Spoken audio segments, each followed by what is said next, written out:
예수님께서 이제 공생애를 본격적으로 시작하시는 그러한 부분입니다.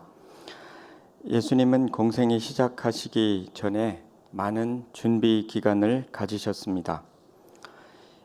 요한복음과 대조해 보면 누가복음 4장 13절하고 14절 사이가 약 1년 정도 차이가 있습니다.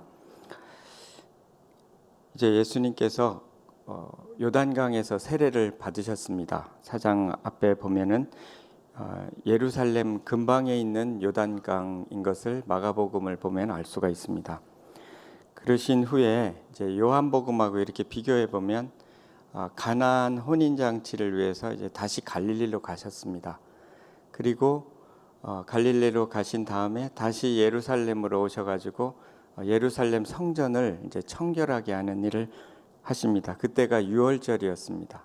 그러니까 유월절은 오늘날로 하면은 4월 달입니다. 이제 올해도 4월이 유월절인데 이제 6월절에 청결케 하시고 그리고 다시 이제 갈릴리로 향하여 가시다가 사마리아에 들러서 사마리아 여인을 만납니다. 그때 예수님께서 무엇을 말씀하셨냐면 너희가 넉 달이 지나야 추수할 때가 이르겠다 하지 아니하느냐. 그렇게 되면은 이제 추수할 때가 보통 추수 때가 4월이랍니다. 그러면은 이제 4개월 전에 이제 그 말씀을 하신 거죠. 12월쯤 된다 이렇게 이야기를 하는데요. 이제 요즘 달력으로 12월인 거죠. 그러면은 이제 예루살렘에서 성전을 청결케 할 때가 4월이었으니까 그 사이가 이제 8개월 되는 거죠. 그 사이에 기록이 하나도 없고요.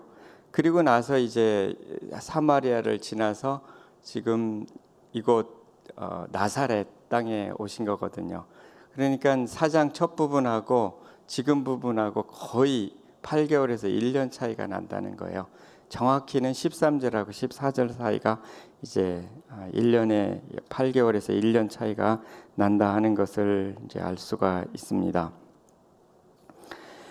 그것은 이 기간 동안에 무엇을 하셨을까 이렇게 생각해 보면 가장 확실한 것은 예수님께서 하나님이시지만 이 공적인 사역을 하나님 일을 본격적으로 하시기 전에 이제 세례를 받으시고 이제 인정을 받으시고 하나님의 부름을 받으신 거죠. 그리고 실제 일을 하실 사이에 많이 준비하셨다 하는 결론이 납니다. 사도 바울도 그가 회심한 후에 또 하나님의 부름을 받은 후에 3년 동안 갈라디아서 1장에 보면 3년간 아라비아로 갔다. 그리고 나서 이제 예루살렘으로 왔다.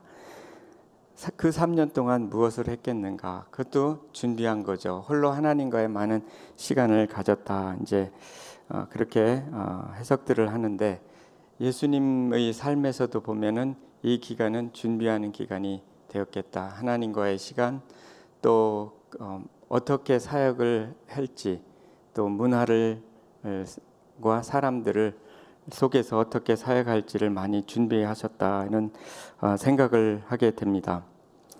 사역이나 어떤 일을 할 때 항상 깨닫는 것은 준비한 만큼 일이 잘 된다 하는 것을 경험하게 됩니다.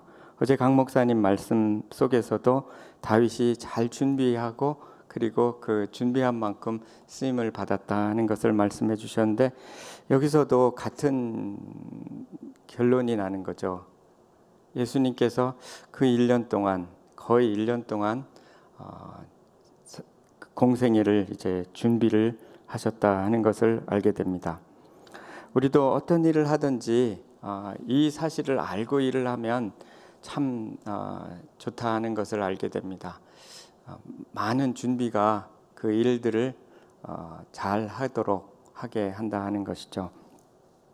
하나님께서 그런 방법을 사용하셔서 하나님이 일을 해가신다는 것을 알게 되고요.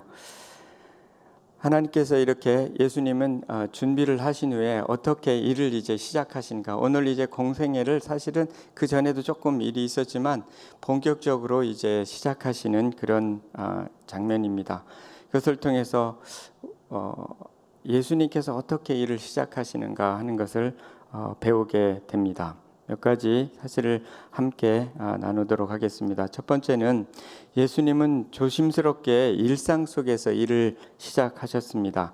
16, 17절에 보시면 예수께서 그 자라나신 곳 나사렛에 이르사 안식일에 늘 하시던 대로 회당에 들어가사 성경을 읽으려고 서심해 선지자 이사야의 글을 들이거늘 책을 펴서 이렇게 기록된 데를 찾으시니 곧.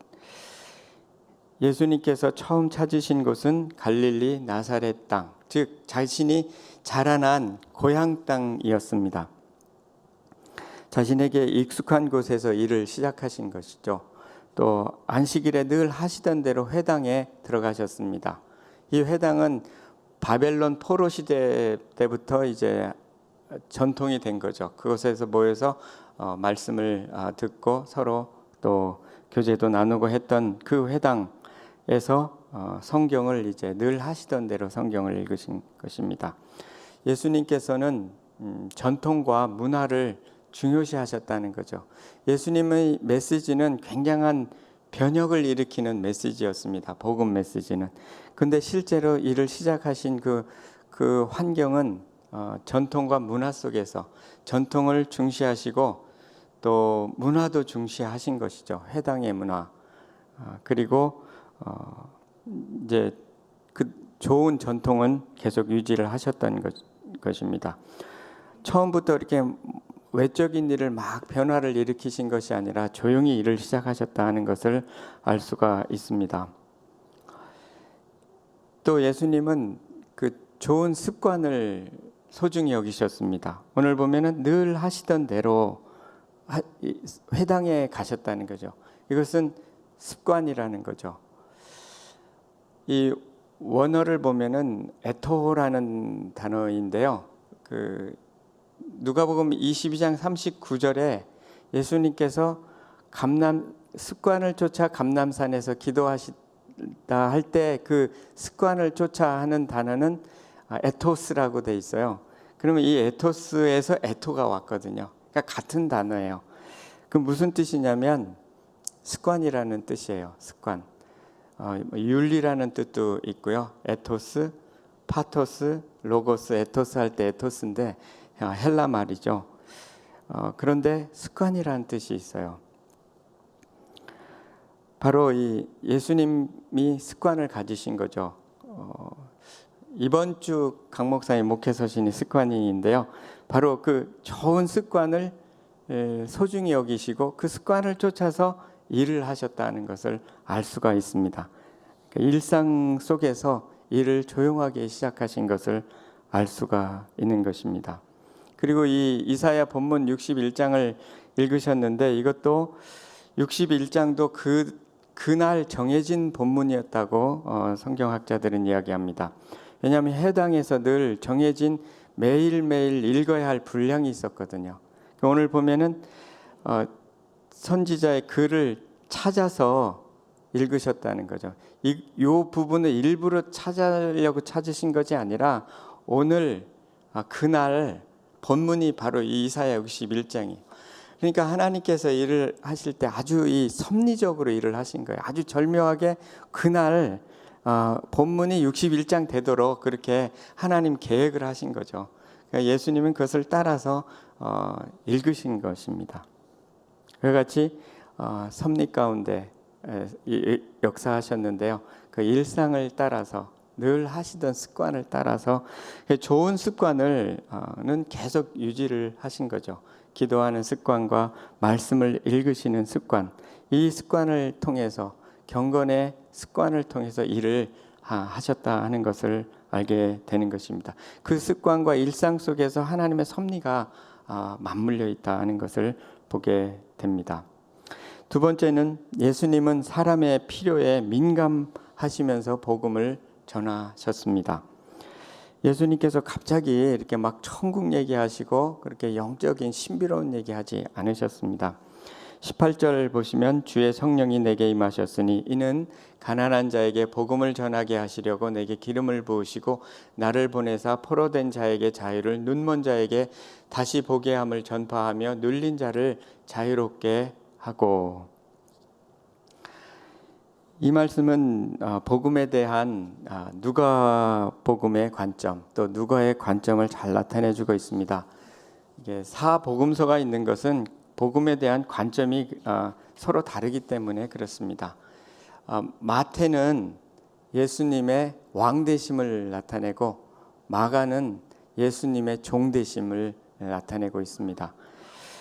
누가복음은 요한복음은 예수님의 신성을 나타내는 반면에 이제 누가복음은 예수님의 인성을 잘 드러내주고 있습니다. 이 누가복음 속에서는 예수님의 그 인간으로서의 예수님을 잘 그리고 있는데요. 누가복음 2장 52절에도 예수님의 성장 과정을 나타내고 있거든요. 예수는 지혜와 키가 자라가며 하나님과 사람에게 더 사랑스러워 가시더라. 그러니까 사람이 성장하는 것처럼 예수님도 성장하신 거죠. 그래서 지혜도 자라시고 육체도 성장하시고 또 하나님과의 관계 그리고 사람과의 관계가 다 성장하여 가는 모습을 나타내 주고 있고, 특별히 이 복음을 전하면서 전인적인 성장을 말씀하고 계신 거죠. 오늘 이 복음에서도 이 균형 잡힌 복음이라고 할 수 있고요, 전인적인 복음이라고 할 수가 있습니다. 누가복음적인 복음입니다. 다른 데서 설명하지 않는 그런 방식으로 지금 누가는 이 복음서를 기록하고 있는 것입니다. 몇 가지 특징이 있는데 이 복음은 전인적인 회복을 가져온다 하는 것입니다. 오늘 말씀에 성령이 임하셨으니 가난한 자에게 복음을 전하게 하시려고. 이때 이 말씀은 이사야 61장 1절에서 이 가난한 자라고 하는 것은 영어 표현으로는 겸손한 자라는 뜻입니다.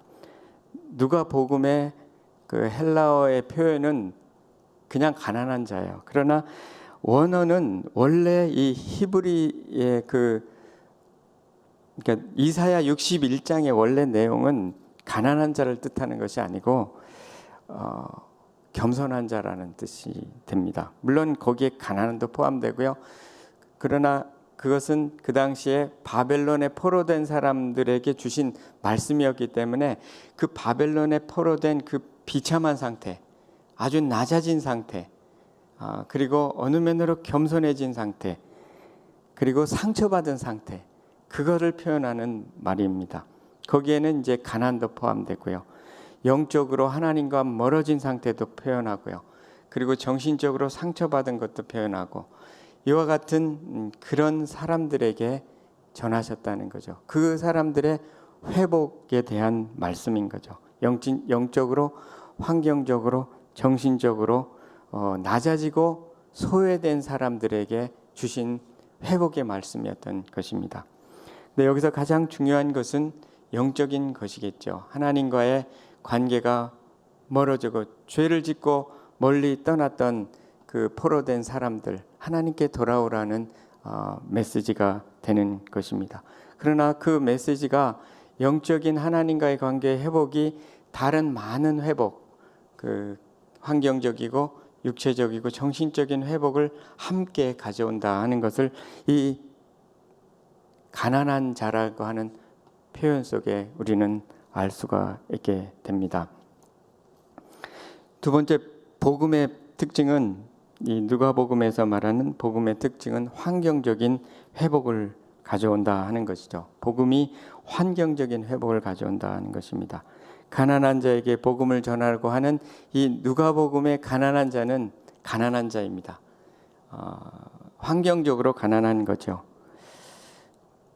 그래서 이제 환경적으로 가난하고 이제 눌린 사람에게 자유를 전한다 해서 해방 신학자들은 이것을 오로지 그 부분만을 강조해서 복음을 해석하죠. 그것은 옳은 복음은 아닙니다. 그럼에도 불구하고 이 가난한 자는 실제 가난한 사람이라고 하는 것이 문맥상 맞는 거죠. 그 당시에 갈릴리 사람들은 가난했습니다. 그래서 예수님은 그 가난한 갈릴리 사람들의 삶을 염두에 두고 지금 이 복음을 전하고 계시는 것입니다.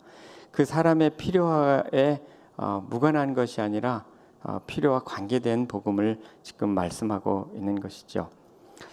복음을 받아들인 나라들이 실제로 가난에서 벗어나서 부유하게 된 것은 역사적인 사실입니다. 그래서 이제 이런 질문을 하게 되죠. 어떻게 복음이 가난을 벗어나게 하는가? 갑자기 뭐 하나님 위에서 돈을 막 뿌려가지고 부자가 되게 하시는가? 어떻게 하시는가? 이것이 의문이 됩니다. 최근에 제가 읽은 책이 있는데 막스 베버란 사람의 프로테스탄트 윤리와 자본주의 정신이라는 책입니다. 이것은 기독교뿐만 아니라 일반 사회학에서도 아주 유명한 책입니다. 사회학을 구글에서 치면 5개 유명한 책 중에 반드시 들어가는 책이 이 책인데요. 여기에서 보면은 어떻게 개신교의 그 교리가 부를 가져왔는가를, 경제적인 자본주의를 가져왔는가를 잘 설명해주고 있습니다. 처음에 이 캐톨릭에서는 그렇게 전하지 않았는데 개신교에서는 어떻게 했냐면 복음을 이제 받고 구원받은 사람의 어떻게 그 구원이 확증되는가, 그 확증되는 것이 중요한 것이 금욕적인 삶이었습니다. 수도원에서만 하던 금욕이 일상생활 속에서 절제된 삶을 살아가는 거죠. 절제된 삶을 이제 살아가고 성화된 삶을 살아가는 것으로 그 구원받은 것이 나타난다, 이렇게 가르쳤습니다. 그런데 그 중에 또한 중요한 것이 바로 직업과 노동의 신성을 아주 강조하는 거죠. 직업이 소명이라고 가르친 겁니다. 하나님께서 주신 그 직업이 하나님 주신 그 소명이라는 거죠. 그리고 노동이 신성한 거다. 그리고 나아가서 경제적으로 그렇게 하다 보면은 이제 당연히 부가 축적되고 또 이윤이 생기는 거, 그 정당한 거다. 정당한 것뿐만 아니라 그는 너무 그 자체로가 목적이 된다고까지 이렇게 칼빈이 가르친 겁니다. 칼빈이 가르치고 그것을 반드시 하나님의 영광을 위해서 사용하라, 여기까지가 이제 부여된 거죠. 그래서 칼빈이 이것을 가르치면서 실제로 스위스에서 열방을 변화시킨 하나님의 책이라는 로닝 커니맥의 그 책에 보면 그 칼빈이 실제 은행의 이자율까지 정해줍니다. 4%로.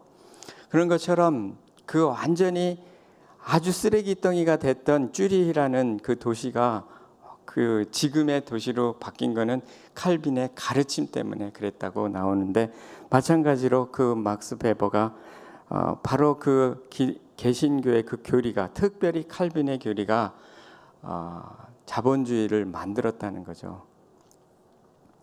그것을 가장 잘 실천한 부류가 있는데 그게 바로 청교도라는 겁니다.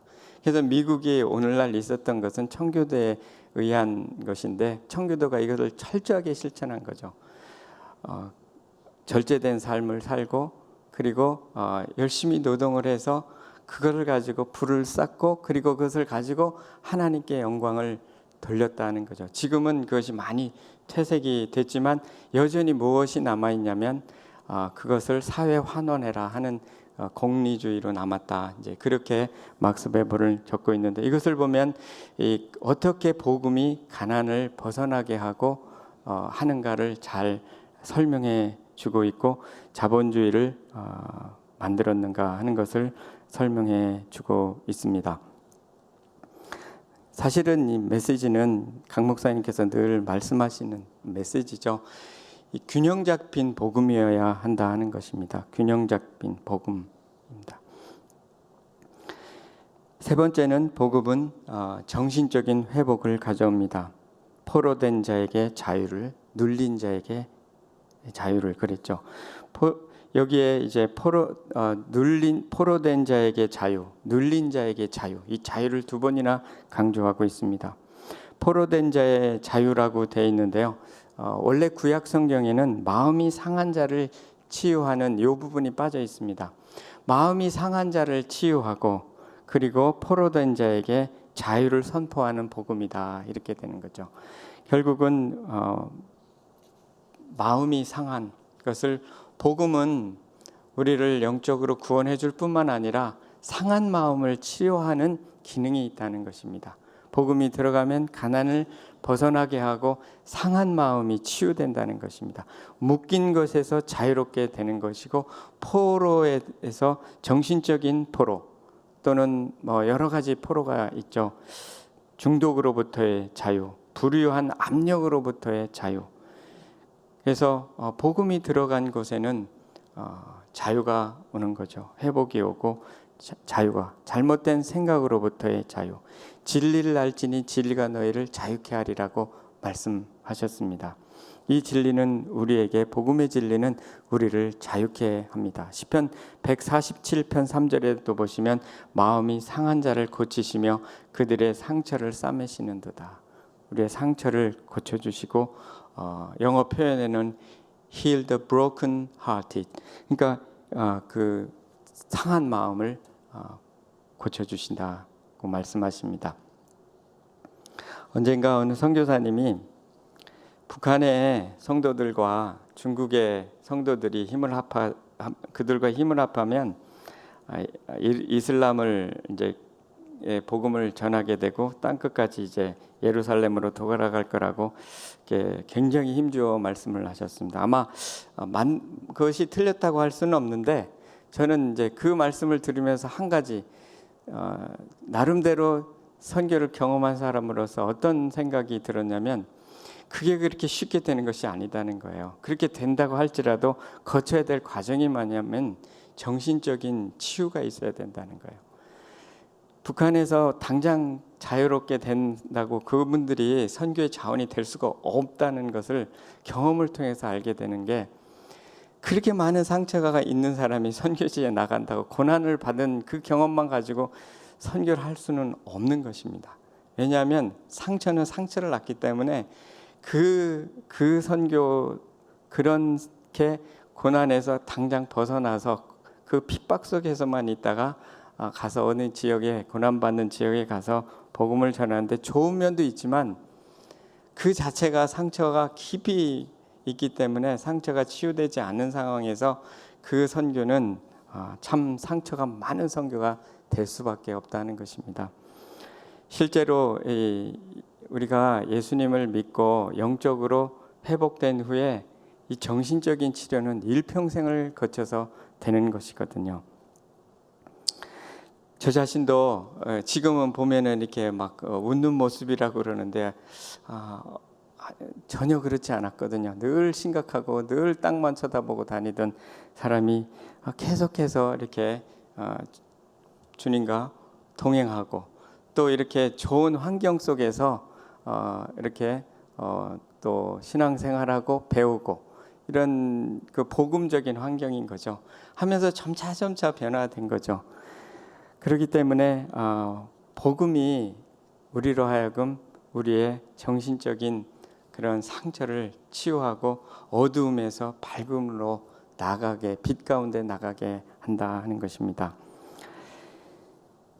그래서 복음은 가난을 내서 벗어나게 하고요, 또 이렇게 정신적인 상처를 치유해주고 심리적인 상처도 치유해주고 합니다. 네 번째는 복음은 육체적인 치유와 회복을 가져다 줍니다. 눈먼 자에게 다시 보게 함을 전파하며, 이 부분은 히브리 원어에, 그리고 이사야 61장에는 없는 내용입니다. 눈먼 자에게 다시 보게 함을 전파하며, 이것은 어디 있냐면 70인역이라는 것이 있습니다. 이제 헬라 언어를 배웠기 때문에 헬라 사람들을 위해서 그 구약 성경을 헬라 말로 번역한 게 있거든요. 그것이 바로 70인역입니다. 지금 해당해서 읽은 성경이 70인역이라는 것을 알 수가 있는 것이죠. 헬라 말로 읽으신 겁니다. 원래 히브리 성경에는, 그리고 실제 우리가 보면 구약 성경 이 부분이 안 나옵니다. 눈먼 자에게 다시 보게 함을 전파하며, 이것은 눈을 치유한 거죠. 맹인을 이렇게 눈먼 자를 보게 하신 겁니다. 특별히 또 누가는 의사로서 육체적인 치유에 관심이 많았던 사람입니다. 그래서 이 부분이 70인역에도 기록됐을 뿐만 아니라 누가는 이 부분이 아주 관심이 많은 거죠.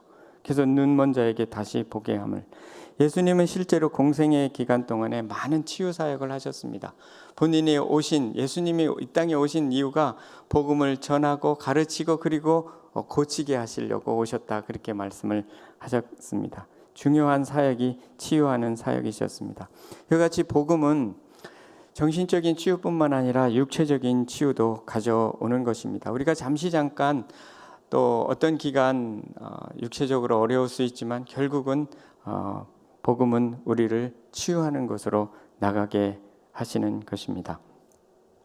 이같이 예수님은 영적으로, 정신적으로, 환경적으로 또 전인적인 회복을 선포하시기 위해서 이 땅에 오셨다 하는 것을 이 누가복음 오늘 말씀은 우리에게 전해주고 있습니다. 19절에 주의 은혜의 해를 전파하게 하려 하심이라 하였더라 했는데, 이 은혜의 해, 이것은 바로 희년을 염두에 두고 하신 말씀입니다. 구약의 말씀도 희년, 그러니까 50년마다 회복되는 거죠. 그러니까 노예된 사람들이 자유하게 되는 그 해가 되는 거죠. 그래서 은혜의 해, 그는 회복의 해고 희년이고 희년이 되는 것입니다. 근데 재미난 것은 요 뒤에 이사야에서는 곧바로 이 간 구절 속에 보복의 날을 선포하신다고 또 되어 있습니다. 이걸 또 빼셨습니다. 요까지만 딱 읽으시고 멈추신 겁니다. 그건 뭐냐면 예수님은 이 뒤에 부분은 그 당시 사람들에게 필요가 없었던 겁니다. 그러니까 이 보복의 날이라는 것은 재림의 심판 때를 얘기하는 거죠. 그래서 지금 처음 복음도 모르는 사람에게 재림을 예비하신 것이 아니라 이 은혜의 해에서 딱 멈추고 덮으셨습니다. 예수님의 복음 전하시는 이 방법은 참 배울 게 많습니다. 그 있는 사람들, 현재에 있는 그 사람들에게 맞춰서, 그 가난하고 힘든 사람들에게 맞춰서 그 회복을 말씀하고 계시고요. 거기에 가장 중요한 것은 영적인 회복이지만, 그래서 이 보복의 날을 선포하며를 생략하시고 성경을 덮으셨다 하는 것입니다. 20절에 보시면 책을 덮어 그 맡은 자에게 주시고 앉으시니 회당에 있는 자들이 다 주목하여 보더라. 이에 예수께서 그들에게 말씀하시되 이 글이 오늘 너희 귀에 응하였느니라 하시니, 약속이 성취됐다는 것을 말씀을 하셨습니다. 예수님은 천국 복음과 함께 오늘날 우리의 문제도 해결해 주신다는 것을 말씀해 주고 계십니다. 그리고 우리의 필요에도 민감하게 말씀을 하고 계시는 것을 알 수가 있습니다. 오늘 이제 예수님께서 처음 복음 사역을 시작하시면서 그것을 통해서 배울 수 있는 세 번째는, 예수님은 복음을 환영하고 믿는 사람에게 은혜를 주신다는 것입니다. 22절에서 이제 30절까지의 말씀은 고향 사람들이 예수님을 단지 이제 이 말씀을 듣고 놀라긴 했지만 이 목수의 요셉의 아들로만 생각을 한 거죠. 그래서 말씀을 받아들이지 않고 오히려 낭떠러지에 밀쳐 떨어지게 하였던 것입니다. 그리고 예수님은 선지자가 고향에서는 환영받는 자가 없다 하시면서 구약의 엘리야 시대의 사렙다 과부, 그리고 엘리사 시대의 나아만 장군 이야기를 하십니다. 그들은 그 말씀을 잘 받고 환영하고 믿고 그리고 고침을 받고 회복을 경험했던, 구원을 얻었던 사람들의, 이방인들의 이야기입니다. 그러니까 예수님은 꼭 유대인들에게만 복음을 전한 것이 아니고, 유대인들에게만을 그 대상으로 삼으신 것이 아니고, 누구든지 그 복음을 환영하고 믿는 사람에게 역사하도록 하셨다는 것입니다. 억지로 받아들이게 하지는 않으신 거죠. 편견과 이 선입견이 복음을 방해하는 것입니다. 편견에 사로잡힌 사람들을 막 고치려고 애쓰지는 않으셨습니다. 편견과 이 선입견이 가장 무서운 병이라는 것을 알게 되는 것이죠. 차라리 육체적으로 아픈 것은, 또 정신적으로 또 상처받은 것은 치유할 수가 있는데, 이 편견과 선입견은 예수님도 어떻게 하지 않으셨던 것을 보게 됩니다. 아무튼 복음은 영접하지 않는 자에게는 그 발끝을 떨어버리라고 그렇게 말씀을 하셨고요. 사도 바울도 이제 복음을 전하다 환영하지 않을 경우는 이제 사도행전 13장 51절에 보면 바울과 바나바는 그들을 향해 발에 먼지를 떨어버리고 이고니온으로 갔으며, 복음은 환영하고 또 믿는 자의 것입니다. 예수님은 공생애를 시작하시면서 참 오래 준비하셨고 또 조심스럽게 준비하셨습니다. 문화와 전통을 중시하셨고요. 또 습관을 중요시하셨고 또 전인적인 그 복음을 전하셨습니다. 환영하는 사람들에게 복음이 전해지게 하셨습니다. 이 모든 일을 하시는 데 있어서 예수님은 하나님이시지만 성령의 능력에 힘입어서 이 복음을 전하셨습니다. 성령이 임하시고 18절의 시작은 성령이 임하셔서 성령의 충만함을 받고, 이 요단강가에서도 그때도 요한에게 세례를 받으셨죠. 물 세례를 받으신 후에 곧바로 성령의 충만함을 덧입으셨습니다. 그리고 그 1년 후에 이제 공생애를 시작하시면서도 처음 선포하는 말씀 속에 이 복음이 성령이 임하셨으니, 그것은 예수님께 임한 성령을 의미하는 것이죠. 예수님께서 이 복음을 전파하실 때 성령에 힘입어서, 성령의 기름 부음에 힘입어서 이 회복의 복음을 전파하셨습니다. 성령께서 우리 안에 역사하셔서 이와 같은 회복의 역사를 이루시는 줄 믿습니다. 또 이 성령에 힘입어서 우리가 이 복음을, 회복을 가져오는 이 복음을 전할 수가 있는 것입니다. 성령의 충만함을 힘입어서 복음을 누리고 전하시는 모든 분들 되시기를 소원합니다. 기도하겠습니다. 하나님 아버지, 오늘 예수님의 그 귀한 복음의 말씀을 듣게 하여 주셔서 감사합니다. 복음 속에 담긴 회복의 말씀을 듣게 해주셔서 감사합니다. 그 복음이 우리로 하여금 환경적인 회복과 정신적인 회복과 그리고 또 영적인 회복을, 육체적인 회복을 가져온다는 것을 배웠습니다. 하나님 아버지, 이 복음이 오늘도 우리 안에 역사하여서 우리의 삶 속에 회복의 역사로 역사되기를 간절히 소원합니다. 하나님 아버지, 성령의 충만함을 덧입게 하여 주시고 성령께서 역사하여 주셔서 우리 안에 회복을 허락하여 주시고, 또 성령께서 역사하여 주셔서 우리도 이 복음을 전하는 삶을 살아갈 수 있도록 하나님 도와주시고 인도해 주시기를 간절히 소원합니다. 하나님 아버지, 우리 교회에 이 놀라운 복음이 흥황하고 복음의 놀라운 회복의 역사가 계속해서 넘치며 부흥하도록 도와주시고, 하나님 아버지, 이 복음 전파의 사명을 잘 감당하는 우리 교회가 될 수 있도록 도와주시고 인도해 주시고 축복해 주시기를 원합니다. 하나님 아버지, 또 강준민 담임 목사님 늘 영육간에 강건하게 해주시고 이 복음 사역을 감당하기에 조금도 부족함 없도록 늘 채워주시고 충만케 하여 주시옵기를 간절히 소원합니다. 교회 모든 리더십들과 모든 목회자와 장로님들 그리고 모든 성도들에게 이와 같은 성령의 충만함을 늘 부어주시고 또 축복해 주시기를 간절히 소원합니다. 하나님 아버지, 또 코비드로 인하여 고생하는 많은 분들 주님께서 함께해 주시고 치유의 또 역사가 있도록 주님께서 도우시고 인도해 주시고, 또 여러 가지 환경적으로 어려움 당한 가정들을 돌보아 주시고 회복의 은혜를 더해 주시기를 간절히 소원합니다. 하나님 아버지, 또 우리의 자녀들 주님께서 돌보아 주시고 어디 있든지 함께해 주시고 복음 안에서 성장할 수 있도록 하나님 도와주시고 성령의 충만함을 덧입혀 주시기를 간절히 소원합니다.